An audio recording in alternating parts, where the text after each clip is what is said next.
Good afternoon, everybody. Welcome. My name is Charles Cockerton, and I'm the president of the British Benevolent Society. The British Benevolent Society is a charity that was founded during the gold rush in San Francisco with a core mission to provide aid and relief to British citizens in need across the western states of America. During COVID-19, in addition to providing relief grants through our dedicated relief fund, we are looking to provide practical information and help to Brits living out here. And today I'm absolutely delighted to be joined by fellow board member Arif Damji, Executive Director of the British Benevolent Society, Jen Baker, and special guest Tahmina Watson of Watson Immigration Law from Seattle. So if I could ask you to each introduce yourselves, starting with Tahmina. Well, thank you so much for having me. I'm an immigration lawyer in the US, but I used to be a barrister in the UK before I moved here, which didn't really mean anything until George Clooney married one. So suddenly I'm not a coffee barista anymore. They know what a barrister does. I started my own law firm in January 2009, but I moved to the US in 2005. My practice is business immigration primarily, which means people who are employers hiring foreign employees, people who are investing in the US in businesses and so forth. I also help families reunite, spouses, children, parents, but also help people with citizenship applications. The main thing that I don't do is go to immigration court, but for that I have a non-profit that helps people with getting representation in the courtroom. Fantastic, fantastic. And Arif, introduce yourself, please. Hi there. Thanks so much, Tahmina, for joining us and doing this podcast. So my name is Arif Damji, one of the newest board members of the BBS. I moved over from the UK to the US about 10 years ago, and always loved seeing the sense of community that Brits build and sustain overseas, and very excited for what we can do to support the community, both, as Charles said, in terms of actually giving relief funds and spreading information that's useful, and just making sure that we touch and support as many as we can. And last but not least, Jen. So also I'd like to thank all of you for your time this afternoon. So yes, I'm the Executive Director for the British Benevolent Society. And in my role with the BBS, I manage just all of the operations for the charity, but I also, more importantly, help facilitate all of the relief work that we do. And through that, I work with our volunteer committee, our volunteer relief committee of 5 people. And with them, we manage all of the relief cases that come in, requests for assistance to the BBS, and determine how is the best way to help people. We have basically a before the pandemic and an after the pandemic kind of situation on our hands. Previously, we would help a lot of people who maybe needed to quickly get back to the UK, maybe needed help paying rent, maybe they were isolated seniors. We would provide compassionate assistance to some people, financial assistance to others. But now there's been a complete change in everything, basically, and we have we've had a dramatic increase, more than 100% actually, in requests for assistance in the past 2 weeks from Brits who have basically lost their income overnight. And a lot of them have questions about their ability to apply for resources, what's available to them, and I think that's what maybe leads us here today. So I'm really excited about this chat.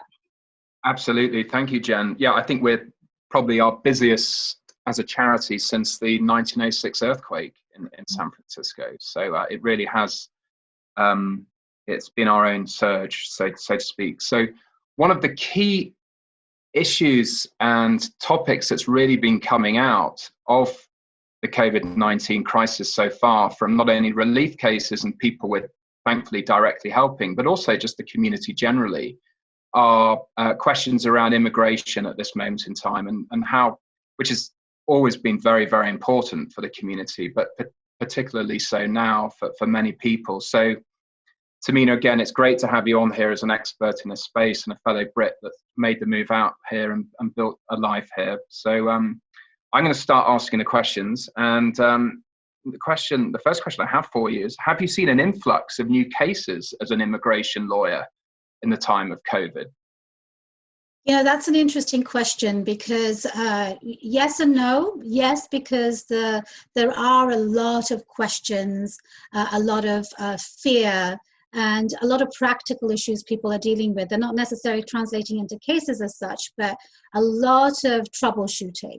And so some of the examples I can give you are people who are coming to the US and they cannot leave anymore. Whether they've come on ESTA or whether they came on a visa, the practical issues of getting on a flight itself is different in COVID-19. And for people who are not British citizens, people who live in the Far East, South Asia, Middle East, they just couldn't get a flight out. Some people are residents in some countries, but not citizens, and they were locked out of their homes, essentially. So the types of situations we're seeing are unprecedented, and they are immigration, but they're also intersecting with just practical issues of what everyone is seeing on the news. Absolutely. And how are you seeing COVID-19 impacting the world of immigration, specifically for Brits in the United States? A number of issues, and while these are for Brits, but they're also for everybody, because the visa system that we have are not necessarily country specific. Everybody comes on the visas that we already have, an H-1B or an L or an O or a tourist. So these issues are essentially unprecedented, and I know you're going to be asking me some questions that will follow, but people who are on a work visa, for example, have to be working. Otherwise, they're going to be illegally in the US. So those types of things are coming out from every which way. The other thing that was very interesting for work visas, particularly because that's what I do, people have to tell the government where they work.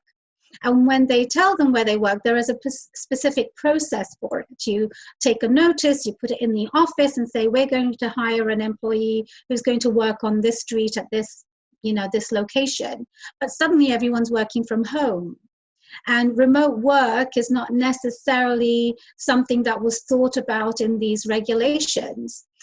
There are some compliance issues that sort of fit but don't. And so a lot of unprecedented issues are coming up that is making us scratch our heads and thinking, what is the best course of action for this moment, for this particular situation? Yeah, absolutely. And what has the recent executive order meant for immigration policies in the United States? And should we expect more restrictions, do you think? Yes. The executive order that we saw a couple of weeks ago really just builds on the various things that this administration has wanted to do since they came into office. One of the things that they really wanted to do, and maybe you will recall this, the word chain migration sort of suddenly became popular vocabulary as soon as this administration came into office, which really meant family immigration, parents, children, spouses, siblings. And this administration had an agenda from the get-go that they didn't want to have chain migration, but it's a family unity process. And when this administration had gone through the various executive orders in the past, they couldn't necessarily achieve that. But what they did achieve is having some sort of framework for using the presidential power for travel bans. And you remember the first travel ban that came out in January 2017, and there were 3 iterations of it.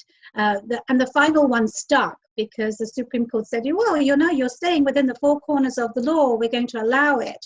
But that allowed this president to create a framework for what they do next.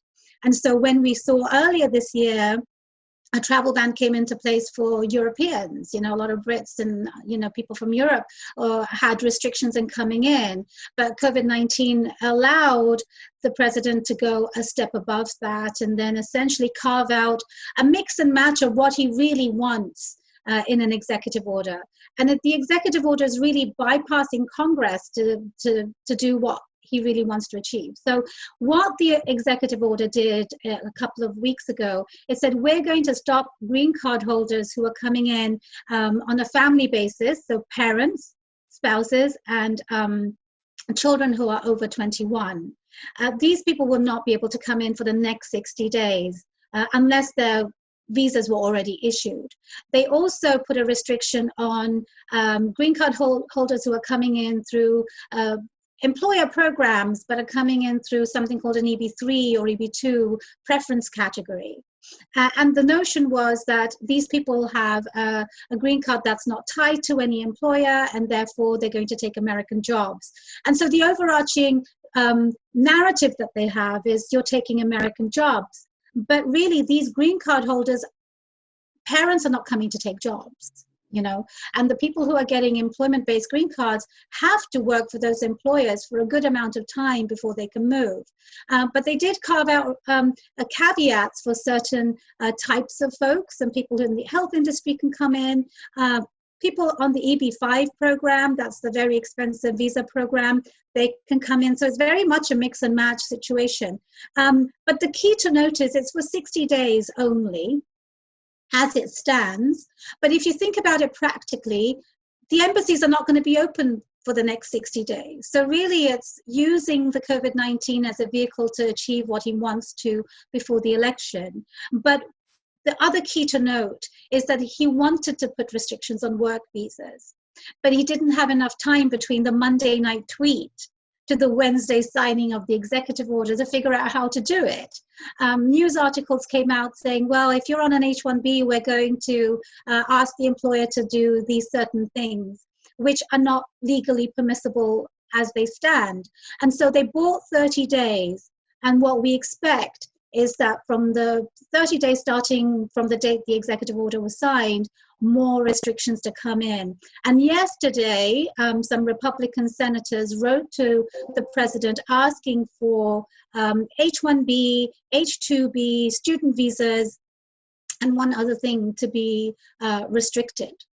And so we do expect more restrictions to come along that may or may not necessarily serve the public good, but we are going to see them. So people need to be watching the news, and if immigration is something that's going to affect you, you must sign up to our blog, which is Watson Immigration Law blog.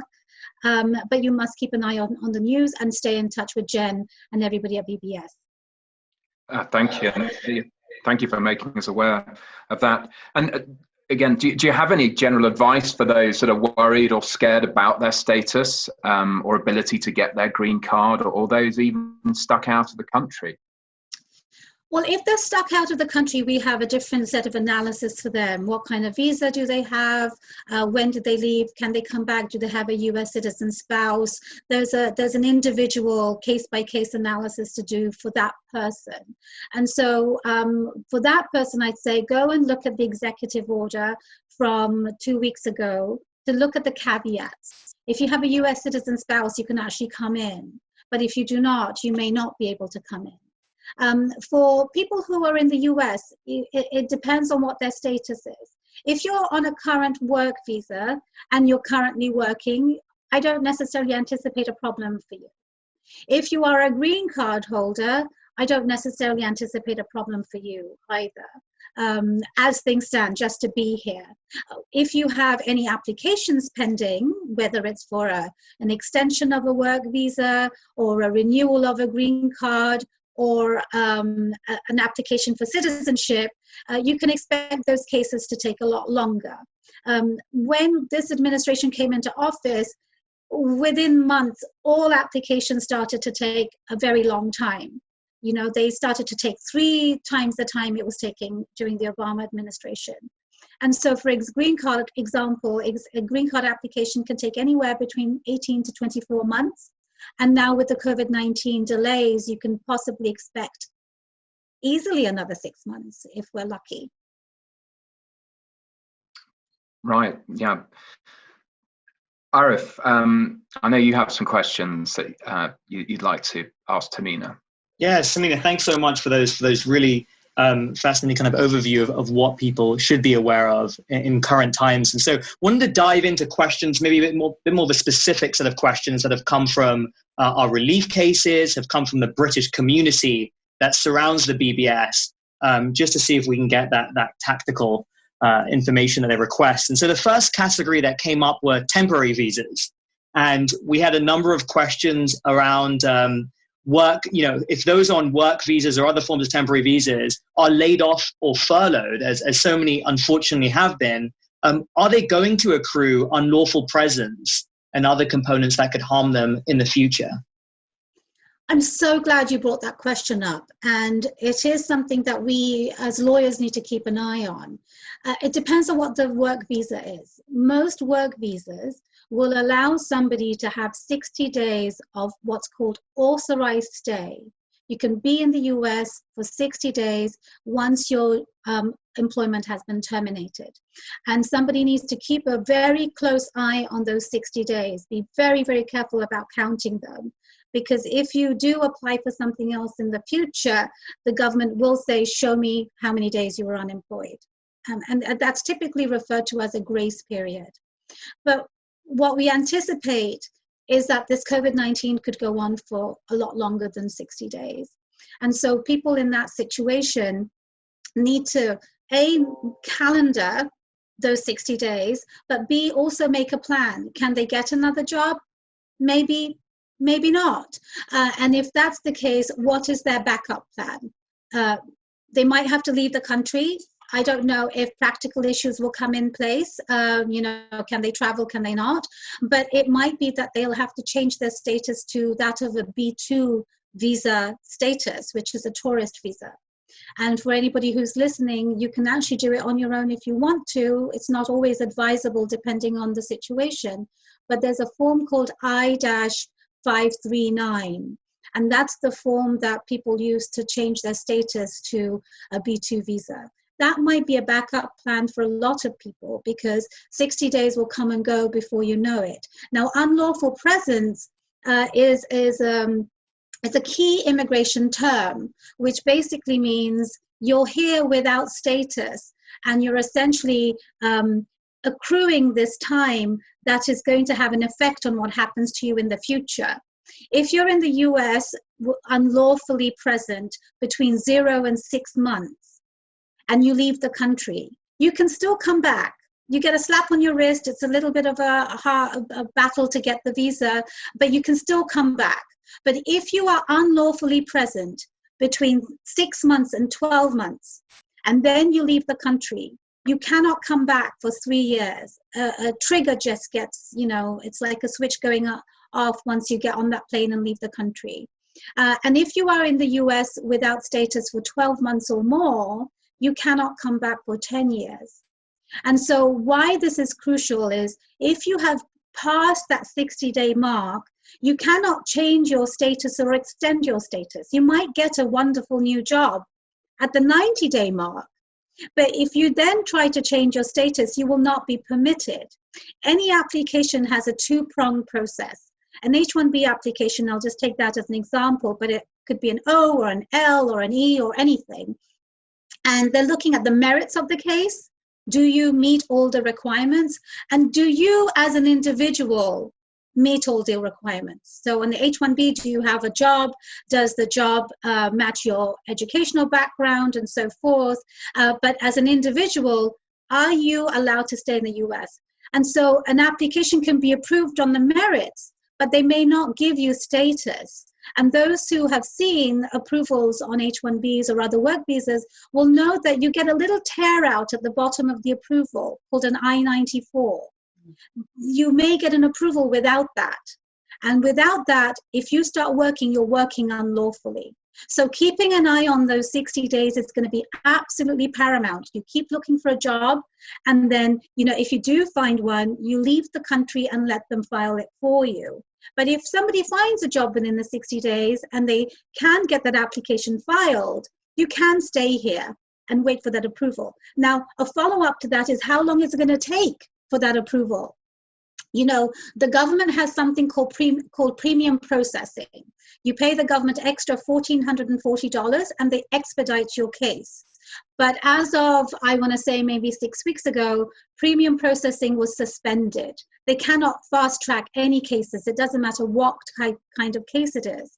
So once you file your case, depending on your visa status, you may or may not be able to start that job. But the key will be that you actually put that application in within the 60 days. An H-1B, for example, can actually start working for that job. But an O or an L, well, L doesn't suit the scenario, but an O visa or an E3 visa, they will not be able to start their jobs until it's approved. Furlough brings me up to something. Furlough is not necessarily termination. And so if somebody is terminated, company A has terminated Joe Bloggs, company A is supposed to write to USCIS saying, I don't have this person on my team anymore. Please withdraw that visa. Furlough means they may not want to terminate him. They might rehire him. And as long as that H-1B hasn't been withdrawn, that person could potentially start working with them. But for that person, I'd say very carefully analyze your own situation and talk to your lawyer. A lot of employers will have immigration lawyers on staff, or that they have as outside counsel. So if anybody's in that situation, in the furlough situation, they must closely communicate with their lawyers of their employers. Wow. That's a lot to digest. It's a lot to think about. I would imagine, just based on the calls that we've received, a lot of people will find that hard to digest, but it's really important that they're taking that into consideration right now. We do have a number of people that are actually on O and or L visas. So that seems to be more of those are the only types of visas that people have been on that have called us for assistance in the past couple of weeks. And so one of the questions that came in was basically, are there any complications for registering unemployed on an O1 visa? And if so, will that impact my ability to apply for a green card later down the line?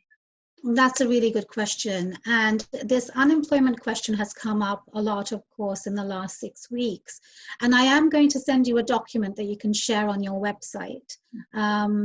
It's from the American Immigration Lawyers Association. They've done analysis and some guidance.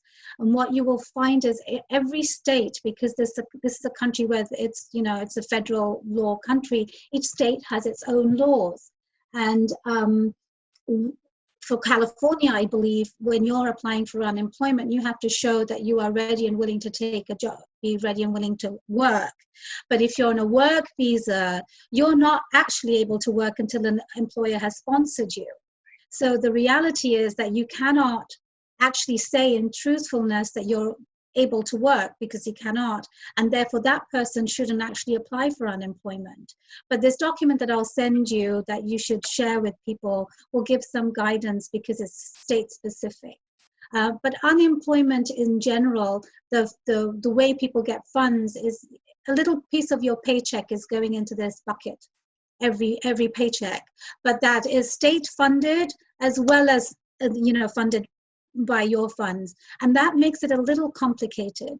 But in general, if I was to make a generic statement, unemployment should not necessarily make somebody a public charge, but public charge is a very complicated issue. And just a side note to that is, for people who don't know, public charge is the newest rule that was implemented on February 24th of this year. So it's only been about 4 weeks, not even, just over 4 weeks, and we haven't seen how they will adjudicate it.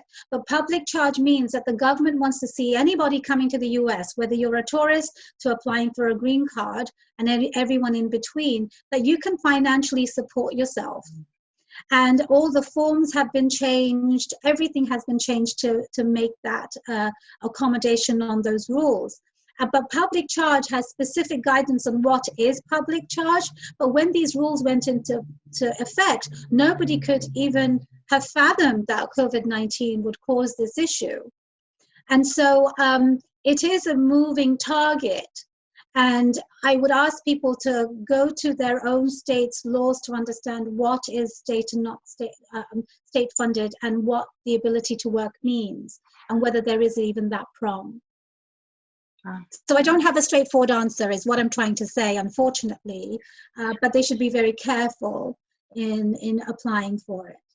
But green card down the road, yes, everything is going to be looked upon down the road. And for that O1 person, I'd say, if you are not in status, you have that 60 days as well. But for that O1 person, if they find a new job, that they will find that they cannot start working for that employer, the new employer, until it's approved. And premium processing isn't available at the moment. So they should consult somebody locally, or if they have an employer, talk to their employment lawyer as well. But the unemployment, I would say, to check your state laws first. Okay, thanks. Makes a lot of sense. And Tahmina, for I think it's 1 million plus international students that are in the US, this is obviously a very difficult time. And so for those foreign students that are either being sent home or asked to leave dormitories or housing facilities, what should they do to keep status? And what if they can't get home, or they're just kind of in a limbo and they're stuck?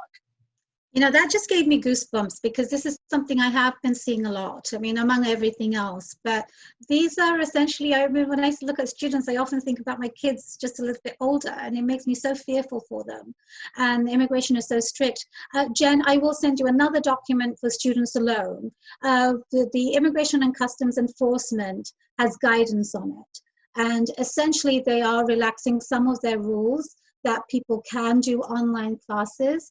And the school has to update what's called SEVIS. There's an electronic tracking system of students, and they will update that. So all schools will have an international officer referred to as a DSO, designated student officer, I think.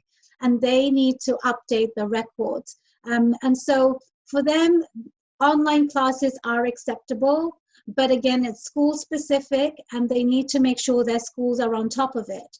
Not all schools are. I have examples of, this is pre-COVID-19, but I have examples of where service documents were not maintained properly. And one of my clients was about to be deported, but it turns out service documents just were not updated by a human. So human error can happen. And so this document that I'll send you, Jen, is going to be very important for any student to read. About what is allowed and what is not allowed. But I did, just to share a story, I did have somebody coming out of a student visa, and they were finished with their grace period, so to speak, and they just wanted to leave the country. They wanted to go back to Europe from Seattle, and they found that there were no flights going directly to their country, and the country that they could indirectly fly from with a stopover, that country was not letting this person land. And so he was now faced with this situation where he's really in limbo. Eventually, he was able to get to Canada, but those situations are at the moment frequent. And so this document that I send you, Jen, is going to be something that people should absolutely pay attention to if they are students. Amazing. I actually used to work at a company that sponsored J1 visas. And so I was the DSO, as a matter of fact. Oh. So I'm familiar with that system and then how that works. But it was very, it was vital that the minute that people, it was very specific, and there was a lot of responsibility in something so simple. So yeah, Yes. Human error could have a really big negative impact on someone if human error happens. And I worry too when an immigration officer is calling me looking for my client, and I'm like, well, that person's in status. Why are you looking for them? And so then I had to make a lot of calls and figure out, go find out what's going on. And then the student who was like oblivious about this had to call the school, and the school is like, oh yeah, I'm so sorry. We didn't check a little box. And it's as simple as that. That triggers something else somewhere else, which can have you deported. And at this time when everyone is overwhelmed, I mean, who isn't overwhelmed? Schools are overwhelmed, just like employer HR offices are overwhelmed. So human error can happen, but if it's your life, you've got to take it, in your hands, and you've got to make sure that you do the pushing. Mm-hmm. Yeah. Well, this is a really actually great follow-up for this question. If a Brit is stuck in the U.S. and is accruing or about to accrue unlawful presence, what should they do? That's a really good question too, and I've spoken to a number of Brits about this. When you're a British citizen, you can come here either on an ESTA, which is 90 days visa waiver, or you come here as a tourist, but more often than not, you're here on a 90-day visa waiver. And the reason it's called a waiver, just so people understand it, is that you're waiving a lot of rights. You're waiving the option to extend your status. You're waiving the right to go in front of a judge. You're waiving a lot of rights, but you're coming here for 90 days, and that's why it's called a visa waiver. And when you're filing for your ESTA, electronic, I forget what it stands for, but you're essentially getting a clearance, a background clearance, and that's valid for 2 years. So people are often confused about these timelines. The ESTA clearance is for 2 years. But when you come into the US on ESTA, you're only here for 90 days. And it doesn't allow you to extend your status. That form that I mentioned, the I-539, is not available to ESTA holders. And so for them, Customs and Border Protection has created something called a satisfactory departure, meaning that you've got to write to CBP saying, I cannot leave, please permit me to stay here.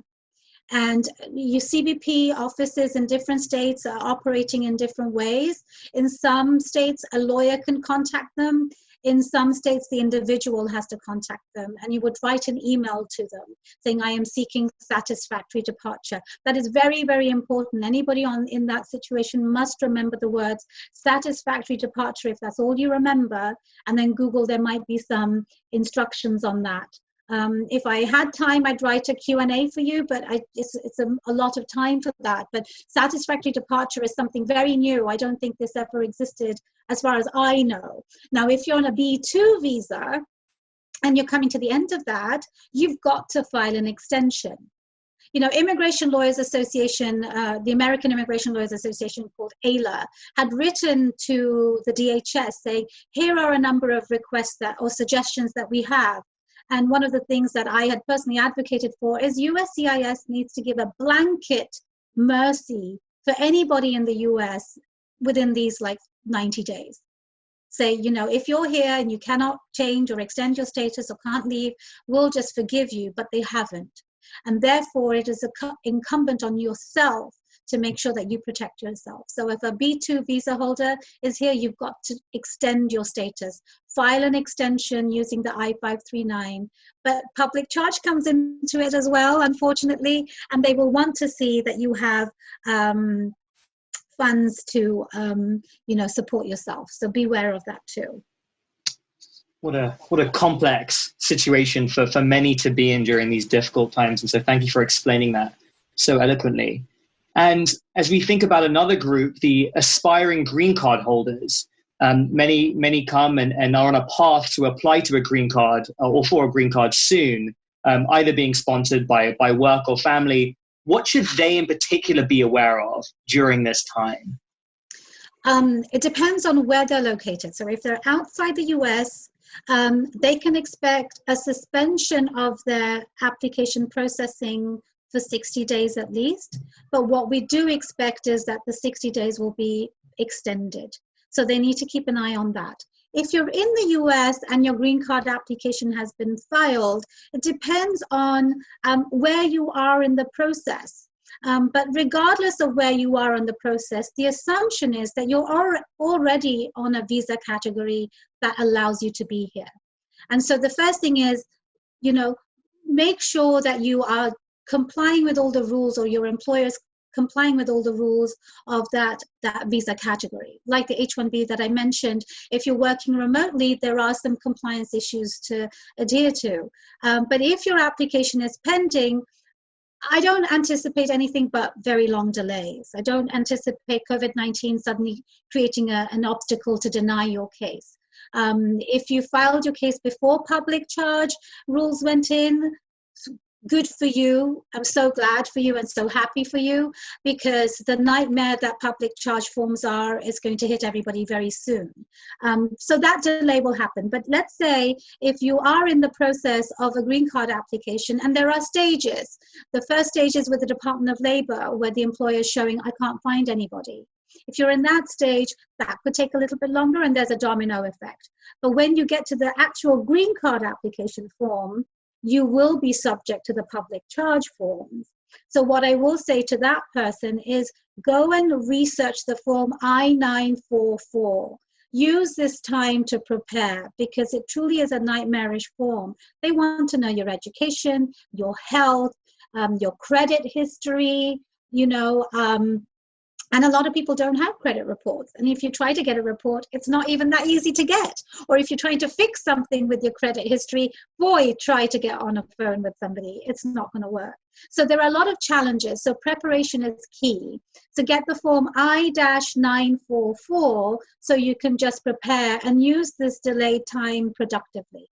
Yeah, I know that a lot of people do have time, and it actually might be productive for them to research these bits to make them a little bit more empowered as they're going through the situation. All right, so the next question that we received from a member is as follows. We have L1 and L2 visas, which have been activated, but had to return to the UK just before the travel ban and are now stuck. I'm so sorry for them. Any news on when we'll be able to travel, or any ways to get back to the country when there's no travel ban to the US? Unfortunately, there's no news at the moment. And in fact, there might be worse news in the future. We just don't know. The 30 days that they bought to create more restrictions could potentially affect L visas. We don't know. So the answer is, unfortunately, I don't know at the moment, but they should A, sign up to our blog, and B, make sure they get any information that you give, but also just stay abreast of the news. The Department of State might have some information when that comes up, but it's a very unfortunate situation. A lot of people have been stuck outside.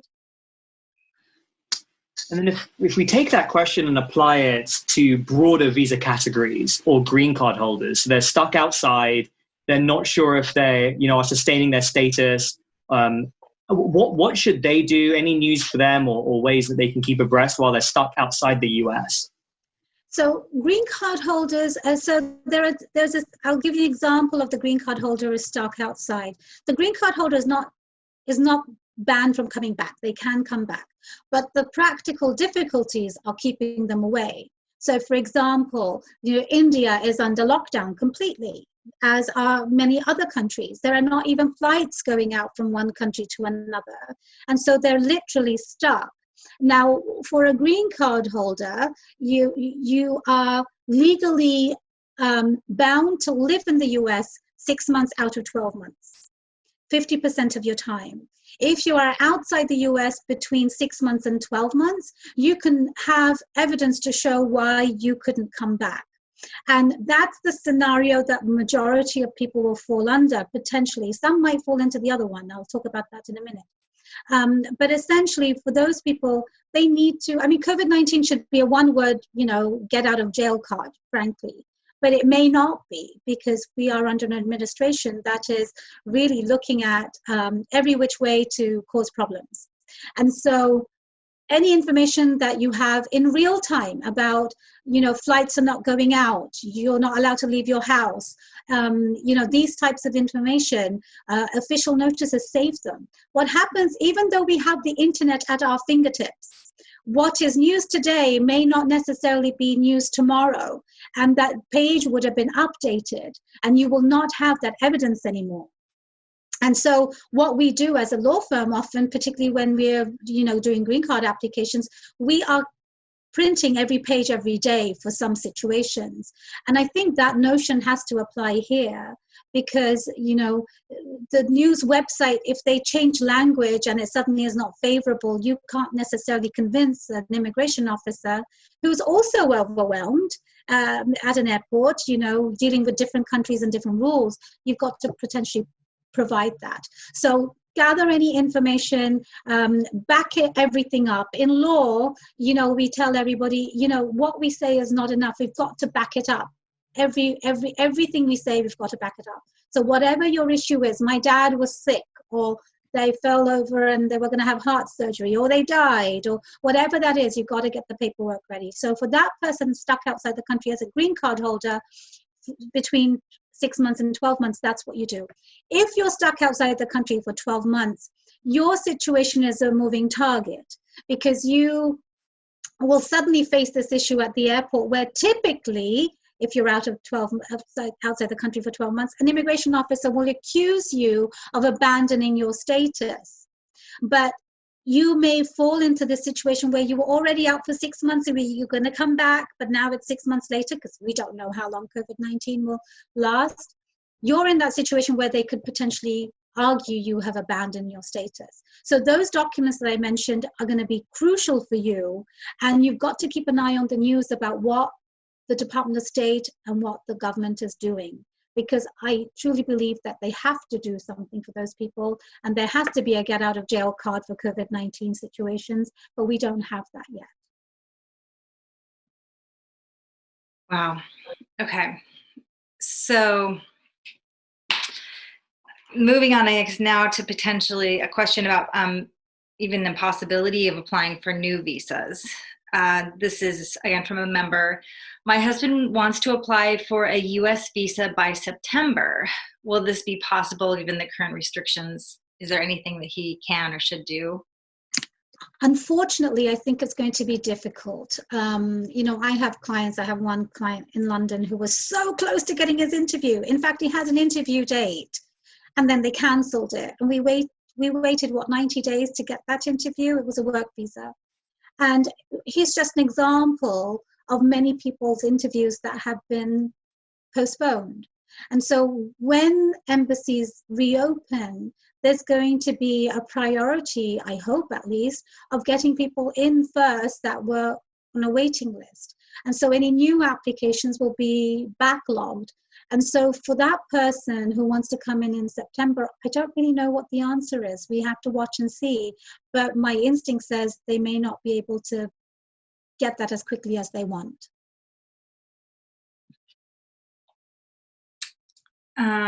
Okay, this is my last question, and this is back to renewal of a green card. So our green card expires next February 2021. Do we renew for a fee or apply for citizenship? We don't want to be left without coverage, and they say not to apply for a green card renewal until within 6 months. However, I'm worried that we'll not get it back in time if we wait until that time is closer. And then equally, applying for citizenship could take much longer from here to February. Any suggestions on how they should move forward on that one?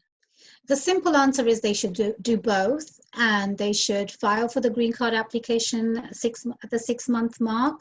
But they're potentially, if they are eligible for citizenship already, they should just file it, because everything is going to be backlogged from here on. And, we might be surprised. We might be surprised that some things just go quicker. I mean, it's a far-fetched notion, but it could. And so filing the citizenship application now means that that application is already in progress. And even if it takes 24 months, which it could or could take more, they're actually already in that game, so to speak. For the green card, pre-Trump, it was taking about anywhere between 3 to 6 months to get citizenship. And so at that time, a lot of people were taking the risk of not having their green card renewed because they weren't traveling necessarily anywhere, and the citizenship was going to happen before you know it. But that day has gone. And so now the generic guidance is you've got to do both, because you have no evidence that you are a green card holder if your green card has expired. Now, it's very important for people to understand that if you have a permanent green card, which means it's a 10-year green card on the face of it, your status is permanent. So even if that green card expires, your status does not, but you don't have proof of it, a physical proof of it. And so you cannot rely on all these offices that we have to really make that difference. Often we have to educate people who are in these positions because there are a lot of people who haven't had full training. But you need to, even for police, for example, they don't necessarily know immigration. So if you have pulled up for speeding tickets and you have a green card that expired, it's going to potentially be construed as you're illegal. And so for your own safety, it's important that you renew it, even though your status is permanent. And so for that reason, you should renew your green card. And what you will find is it will take a long time. It could take 6 to 9 months from the time you file. It could take longer given what's going on. And when the USCIS offices open, the local ones, you will have an appointment for biometrics. And I'll come to an anomaly in a minute. But you can get your passport stamped to show that you are a green card holder until that card arrives. They can stamp it saying green card holder, case pending. And because you won't have a card, physical card to prove it, the passport would indicate that. Now, one anomaly actually happened for one of my British clients, actually. She filed her I-90, that's the form, I-90 to renew the green card, online. And I typically, as a lawyer, do not file things online. It's a relatively new thing for USCIS. It's very paper heavy. And when the electronic process was introduced, there were lots of glitches in it. And it just never seemed like I could be happy enough with it. But this particular client had an urgent situation in which she needed to file online, so I helped her.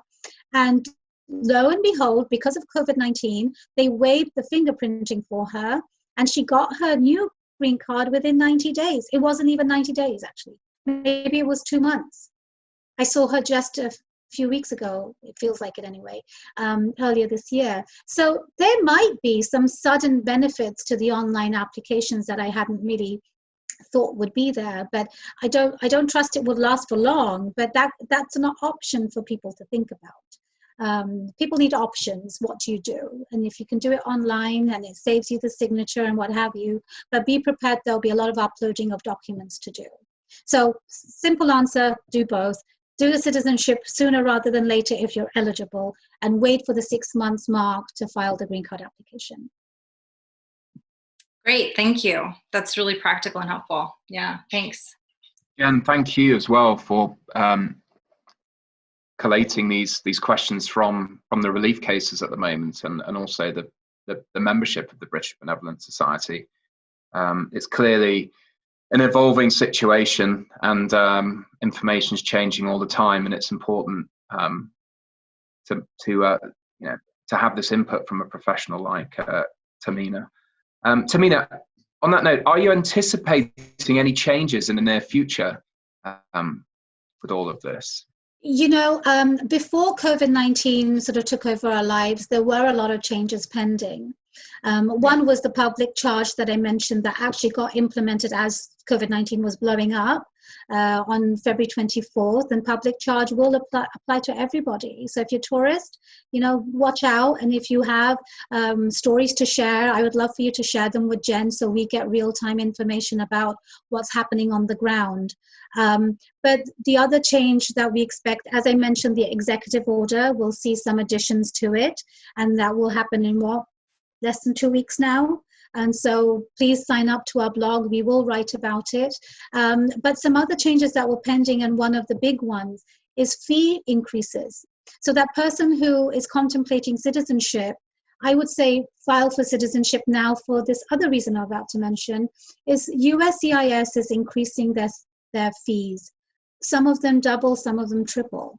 Some of them are essentially going to make it unaffordable for a lot of people. So this administration is going with their initial agenda of making immigration unaffordable and undesirable.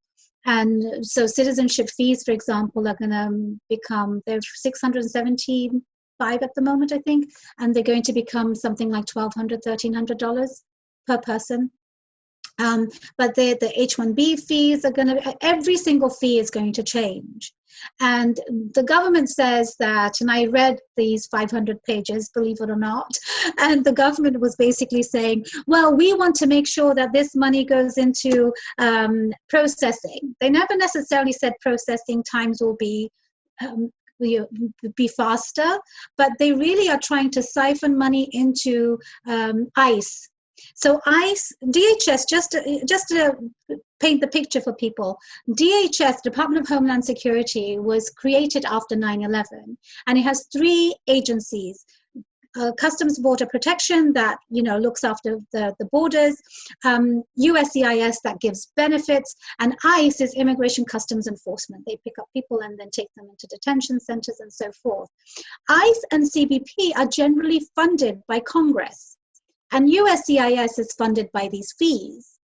What this new rule will do will give permission to take money from USCIS and give it to ICE. And that will give ICE a lot more power to, start detaining people or, build on the policies that they already have. And public charge will result in a lot more denials. And once a case is denied, you'll see them put into removal proceedings. So all of these, before COVID-19, my concern was, how are these lining up from a time perspective? Will we see some sort of chaos before the November 2020 election? Because there are some promises that this president has still to fulfill.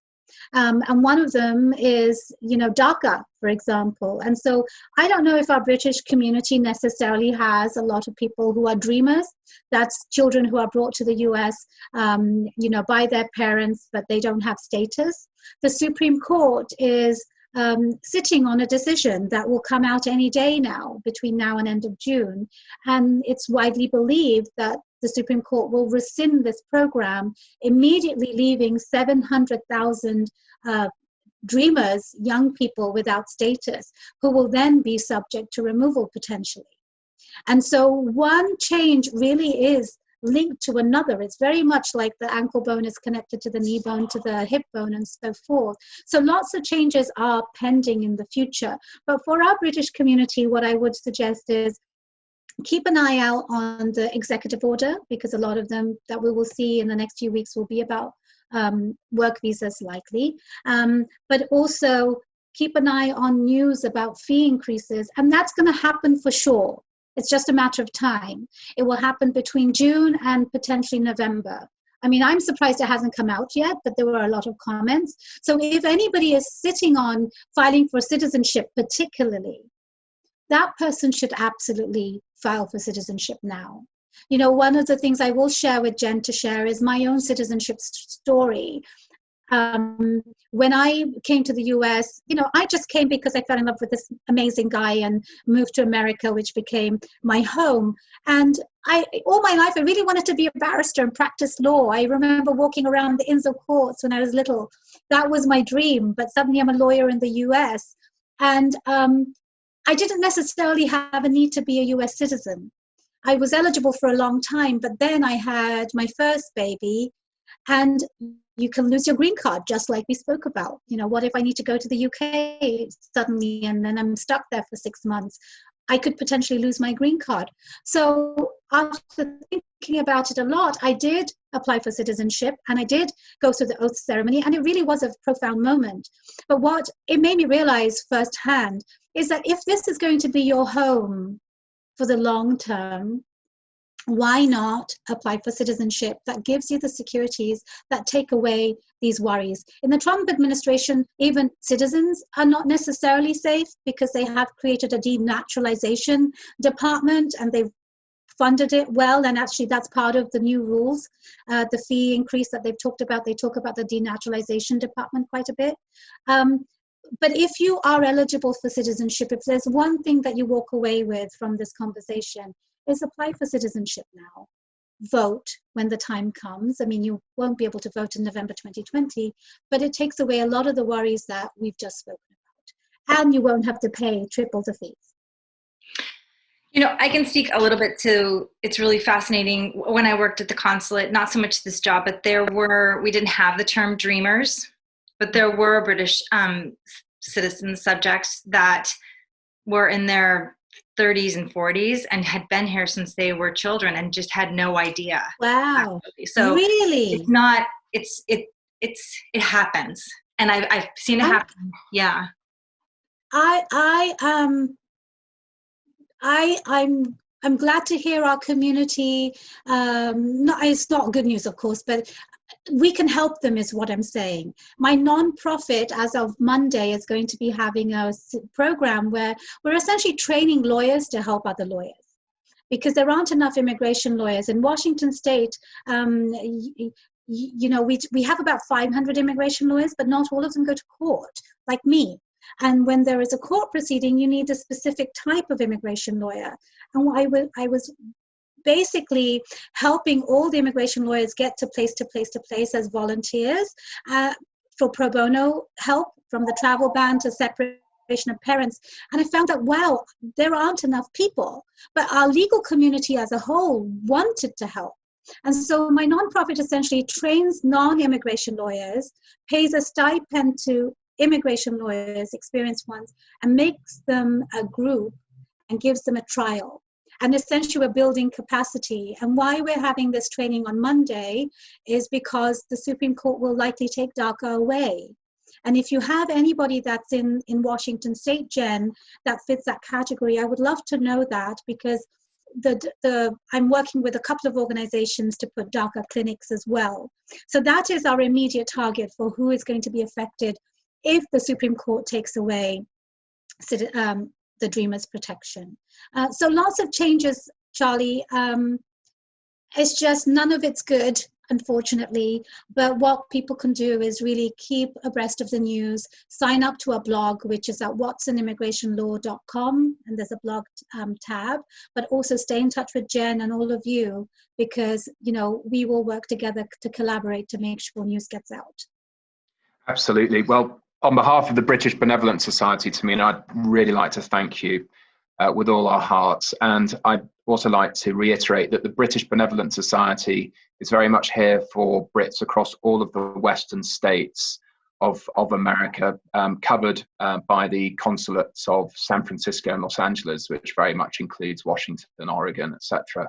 I think this is, obviously, information is changing all the time and things are developing. So if you're open to it, we would be delighted to invite you back onto a conversation. And also, please let us know if you see anything that changes that we should be aware of. In the meantime, we'll certainly point people in your direction that might need your assistance, or encourage them to contact you directly. Again, thank you very much. And yes, for those listening, the British Benevolent Society, we can be reached online at www.bbsofca.org. All the details are there. You can contact us directly at that, whether you might need assistance or might like to get involved or support, or indeed you might have more questions for Tahmina. And Arif, Jen, thank you very much for your time this afternoon, and I wish everybody a very nice weekend. Thank you again. Thank you.